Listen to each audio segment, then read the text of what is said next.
Bonjour, allez on va débriefer les dernières réunions. On va démarrer mercredi. Ouais, mercredi. Bon, mais quand tous sont cassés les quintés à Cannes-sur-Mer, à Marseille, on sait jamais à quoi s'attendre. Voilà. Je comptais beaucoup sur Gangster d'Avanès, j'avais fait 4-5. Au tiercé, ben ouais, mais bon. Je me suis dit, le cheval de Raphaël va partir en tête, l'autre il va te mettre dans son dos, et puis voilà. Voilà. Et après tu lis ça, voilà. Il n'arrive même pas à le faire démarrer. Alors. J'ai du mal à le partir ici à Borély. Il a suivi très facilement ensuite et n'avait pas tapé.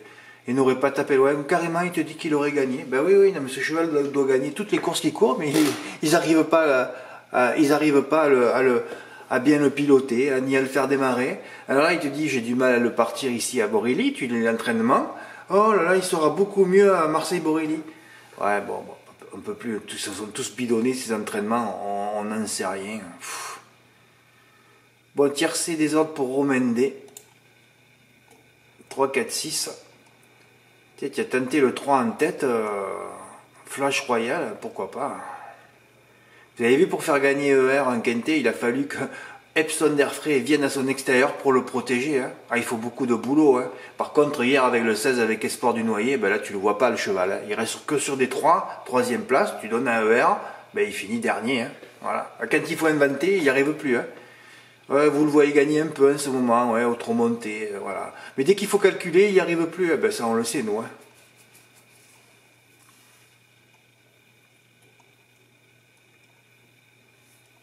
J'avais travaillé la course des amateurs.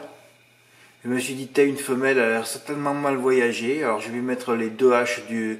Oh non, j'ai fait un petit couplet parce que j'avais 3 euros sur mon code PMU que j'ai vu au hasard, hein, parce que j'avais pas joué sur mon code PMU cette course. C'était des points bonus. Bon, enfin bon, j'ai mis Edel The Wicker parce que bon, il a fait tomber le mythe Gaëtan qui restait sur 20 ou 30 victoires. Bon, Edel The Wicker, c'était la base de la course. D'ailleurs, il a gagné à 5 contre 1. C'était un cadeau du siècle. Hein. Et puis j'ai pris Hermès du Noyer parce qu'il était bien engagé au premier poteau. Vu que l'arrivée était au premier poteau dans le quintet. Donc j'ai fait 8-12 par 3 euros. C'était rigolo. 70 euros. Enfin voilà. Voilà, Ingrid Turgot, j'ai beaucoup de die quand j'en mets un, comme aujourd'hui dans la première à Nancy. Oh, le seul die. Quand j'en mets un, je remarque que j'ai 90% de die quand je mets un cheval. Mais c'est normal, tout le monde joue. Alors c'est sûr, ça c'est détruit par les ondes. Ah, beaucoup. Dès que je mets Hot Sox Puig, il court tout seul. Boum, il pleuvait. Ah, comme par hasard, il pleut encore aujourd'hui à Nancy. Ah, c'est fabuleux, quoi. Faut que tu en mettes toujours 2 ou 3, Fred. Protège tes jeux tout le temps, hein. Ah ouais, c'est dommage, si tu mets pas Ingrid Turgot, hein, tu peux commencer par Gaspard d'Angis, tu peux toucher le gagnant de celle-là, et puis dans la dernière, tu peux mettre Give Me Quick, voilà. Mathieu, il a fait un beau report, là, mais c'est dommage, il met pas Elzelwicker, là. Et encore, tu te rends compte, le truc, tu touches Histoire du Midi avec Hermès du Noyer en couplet, alors que si Grid Cool, il arrive à passer, tu touches à rien. Tu mets pas le tombeur du plus grand mythe du Sud-Est. Il aurait mieux valu, parce qu'en plus tu joues en 2 sur 4, ça servait à quoi? Tu savais que tu allais avoir au moins 3 des 4 favoris à l'arrivée, que ça allait rien faire le 2 sur 4, il aurait du mal à dépasser 2 euros. C'est pas une course ouverte là. Là tu aurais dû faire les 4 chevaux avec Des Wicker couplé placé. En plus ça fait des tonnes, hein. Ah oui, sans la favorite Édition d'érable. Là tu aurais dû mettre que les 4 chevaux, pas jouer en 2 sur 4 dans cette course. Et tu avais fait le jeu parfait, je sais pas combien tu aurais pris.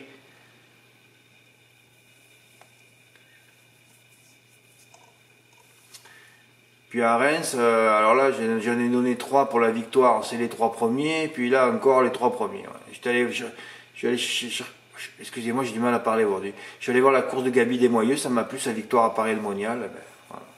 Un report en CP qui rapporte des tonnes, 18 pièces, oui, si on en met que 3 là, mais bon, normalement j'aurais dû marquer 36 pièces là, avec Eke Ruelo, qui n'était pas dans le coup. 140 ou 150, ouais, 2 boules couplées placées, c'est énorme. Hein. Encore un report pour Mathieu. Et donc, comme il joue en couplet placé en 2 sur 4, évidemment, c'est le couplet gagnant les 2 fois. Mais bien joué. Carton plein en CP pour Jean-Luc. Ah oui, je l'ai reçu ce ticket, ouais, 154. Tu vois, Jean-Luc, tu peux le faire plusieurs fois. T'es en sécurité. T'as 6 pièces. Pour en toucher un couplet qui fait 5 euros, t'es pratiquement remboursé. Pourquoi tu le fais pas 5 fois, là? Tu prends 750 euros. Il n'y a pas trop de risques dans ces 2 courses. Hein. Mais je ne suis pas allé jouer, moi, à Reims.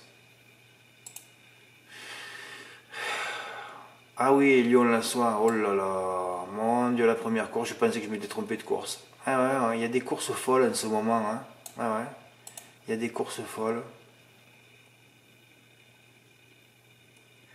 Alors hier je n'avais mis 6 au départ, j'ai remonté Galileo Bello. Alors la dernière fois Galileo Bello, je ne le voyais pas, il a gagné. Et là je le voyais un peu avec Benjamin Rochard sur le parcours, il était dernier tout le parcours, on l'a pas vu, comme le 16 d'ailleurs. Qu'est-ce que tu vas sur les numéros 15 et 16, ouais. Alors au départ je n'avais mis que 4, que 6. Voilà. Ah oui. Avec Divine de Navarre, la note de la course. Evita Perron, il n'y avait pas d'argent. 9, 10 contre 1, elle a fini à 7, mais il n'y avait pas d'argent. Tout l'argent était sur Eric Zeuil. Alors que Björn Goop est encore plus nul qu'Adrien Lamy.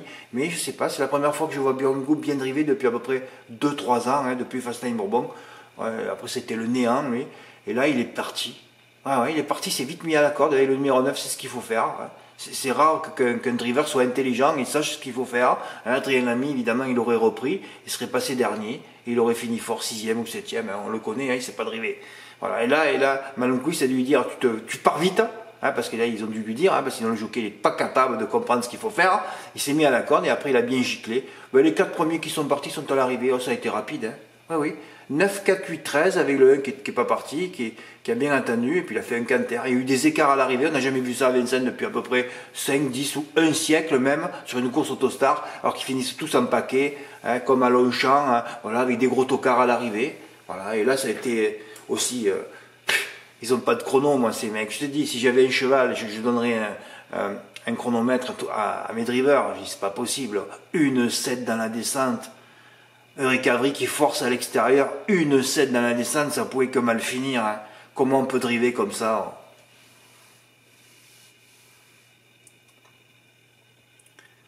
Et ouais, je vous ai poussé tous sur le 13 et, voilà, et ça a été mal drivé. Il faut beaucoup d'ondes. Hein. Oh là là là. Le nombre de planètes qu'il faut qu'ils soient alignés pour toucher une course, c'est qu'une histoire d'onde, de toute façon. Hein. Hein, c'est par exemple ceux qui ont touché le Quintet mercredi qui n'ont pas mis Epson Airfray. Epson Airfray s'enlève. Sinon, il aurait été à l'arrivée. Gangster de la Vanesse, il ne s'enlève pas, autant il aurait terminé second. Là, c'est pareil. Divine Navarre est accroché, je ne sais pas où il aurait terminé. C'est qu'une histoire d'ondes et de réussite tous les jours. Hein. Et des fois, là, j'ai pas les ondes. Moi, depuis lundi dernier, j'ai plus rien. Hein. Je vois ce qui se passe, c'est affolant. Quoi. Je sais pas s'il y a des abonnés qui reviennent, qui n'ont pas été là depuis longtemps, qui reviennent avec leur sac de mauvaises ondes. Il faut gérer ça aussi. Hein. Ouais, il faut les gérer. Hein. Ouais, il faut gérer tout ça. Hein. Et il était beau ton jeu, Pierre, 9-13. C'est incroyable, t'es pas remboursé. Hein. 223, mais c'est une belle tentative quand même. Hein. Ouais, tu as bien joué ton ordre, parce que c'est toujours des ordres à la con. Deux quintés. Alors là, c'est fabuleux ça. Eric A, il m'écrit, ouais, Fred, dommage, une inversion. Ah bon? Mais j'ai répondu une inversion pour où? Il m'a pas répondu. Ah bon, là, il y a une inversion là? Hein, le 13, il finit 5e. Ah, parce que vous, ça va vite. Hein. Une inversion, parce que je vous parle toujours d'inversion, moi, alors vous, c'est des inversions aussi, quoi. Hein?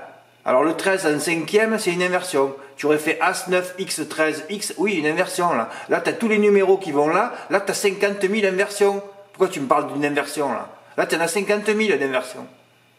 Eh oui. Alors, je sais pas si tu l'as joué celui-là, tu m'as pas mis les gains, mais tu m'as mis les gains sur celui-là. Donc, tu as dû jouer, je sais pas combien, tu as dû toucher 69, 90 les deux fois. Là aussi, il y a une inversion là. Ah oui, ça va vite, vous, hein. Oh, vous voyez les numéros qui se suivent, il y a une inversion là. Hein? Alors que le 13 a terminé 5e et le 1 premier, il n'y a pas une inversion. Vous êtes à 50 000 inversions là. Vous savez même pas ce que c'est une inversion.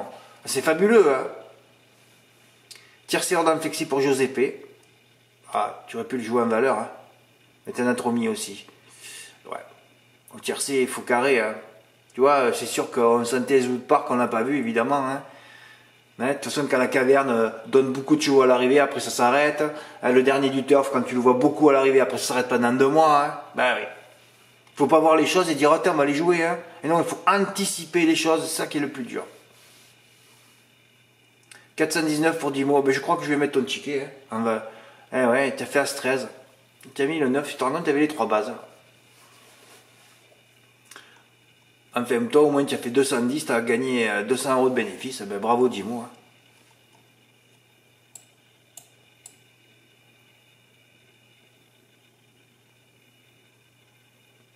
Ouais, Thierry m'a envoyé son petit report. Là, tu as mis Hoche, alors que j'ai dit que Eddie Gemma était déclassé chaque fois qu'il court. Et sur Esteban Gel, eh ben, c'est bien, tu as joué 10 euros, tu as gagné 60. Ben bravo, écoutez, moi je vous ai montré un peu tous les tickets, voilà. Aujourd'hui c'est Saint-Cloud, donc on va aller au cimetière, on va aller au Père-Lachaise, donc on ne joue pas. Et demain le prix du président de la République, qui se court 3 semaines après le prix Luther 3. Alors je sais pas, des fois on a envie de suivre les tendances, ou des fois on n'a pas envie de les suivre. Parce que l'année dernière, vous avez vu les cotes, hein. Bon, je vais pas les montrer, hein. Vous avez vu les cotes l'année dernière. Le prix Luther 3 a généré, je crois, aucun cheval, ou peut-être le 5e à l'arrivée. Alors si on fait la même chose cette année, on vire tous les chevaux du Luther 3. Ah bon frère, on fait ça? Ah ben écoutez, de toute façon, c'est toujours une course folle, le prix du président de la République. De toute façon, il ne faut pas trouver les meilleurs, hein. Il faut trouver juste ceux qui vont terminer à l'arrivée. Ah bon? Bah oui, il y a 50 longueurs entre le premier et le 6e. Donc c'est pas une histoire de valeur là. Il faut trouver les chevaux qui vont terminer à l'arrivée, c'est tout. Et Fred, si on virait tous les chevaux du Luther 3 et si on virait toutes les femelles, eh ben oui, ben vous serez pas loin de mon jeu. Que j'ai pas encore décidé, mais là vous pouvez faire des champs de 4 bases, voilà, un peu. Ah ben de toute façon, si vous en enlevez tous les chevaux du Luther 3, bon, comme je le dis là en ce moment, donc comme j'ai les mauvaises zones, je vous le dis là, eh ben ça sera tout le Luther 3. Mais enfin bon, c'est vrai qu'on peut en garder un peu du bas du tableau du Luther 3, hein, du bas du tableau là. Ceux qui ont couru le Luther 3, mais privilégiez quand même les petits poids. Hein. Ouais, privilégiez les petits poids. D'ailleurs, quand on regarde le passé, hein, c'est souvent des petits poids aussi à l'arrivée. Hein. Et des petits poids, il y en a des rigolos là. Ouais, faites bien le papier sur les mâles en petits poids. Vous serez pas loin de la vérité, je pense. On verra bien. Hein. Ouais, Nîmes, ça sera rigolo demain aussi. Puis Laval cet après-midi, ça va être rigolo. Allez, je vous laisse. Suite au prochain épisode. Merci, au revoir.